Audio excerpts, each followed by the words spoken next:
Great, so we're going to have another look at or a look at some applications of trig. It's really important in these questions that you find a way to draw the diagram. When it comes to your test, 1 point in a lot of the questions comes out of just drawing that diagram and then use the diagram to solve.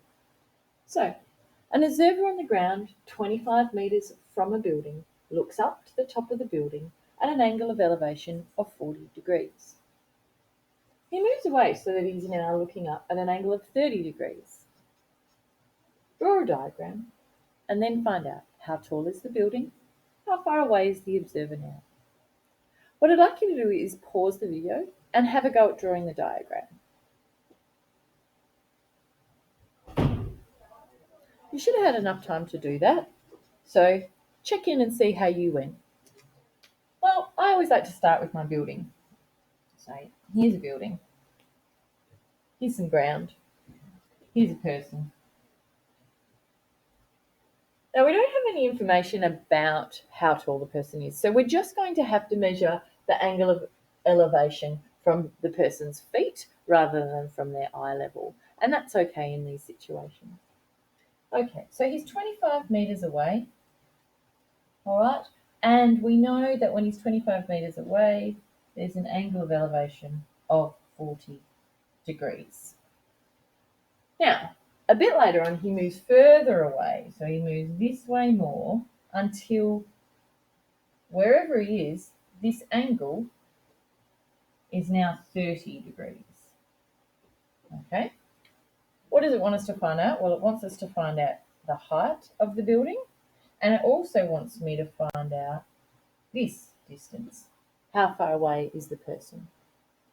So if you've got a diagram, something along those lines, it needs to have a right angle in it, okay? It needs to have a distance, it needs to have both angles drawn, and it should have what it is you're going to be finding in your diagram. All right, so how tall is the building?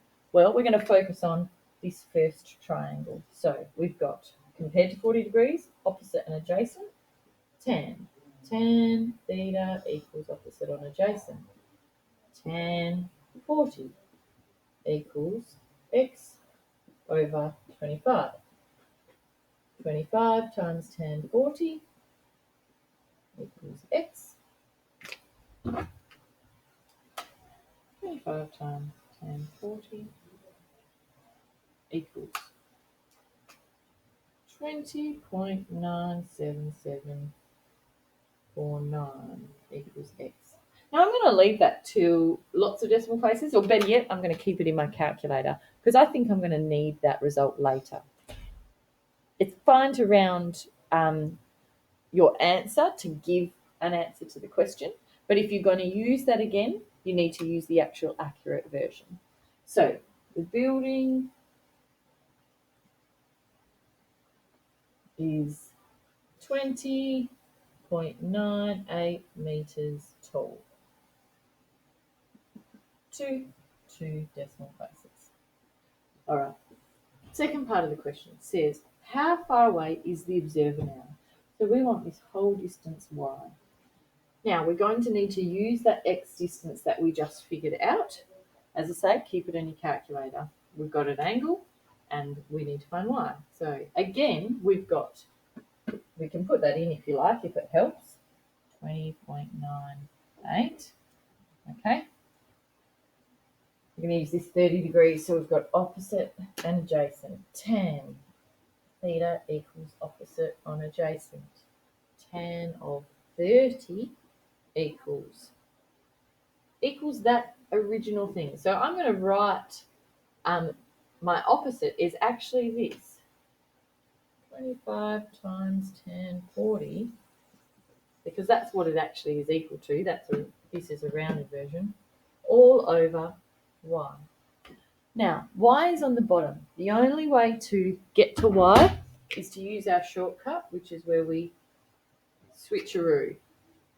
Y equals whatever my answer was before, divided by tan 30. So we've got whatever was in my calculator before, divided by tan 30 close my bracket, is equal to 36.33 metres. And I can round that to 2 decimal places because it's a final answer. So therefore, the observer, and I think I'm out of screen, the observer is 36.33 metres away to 2 decimal places. And there you go.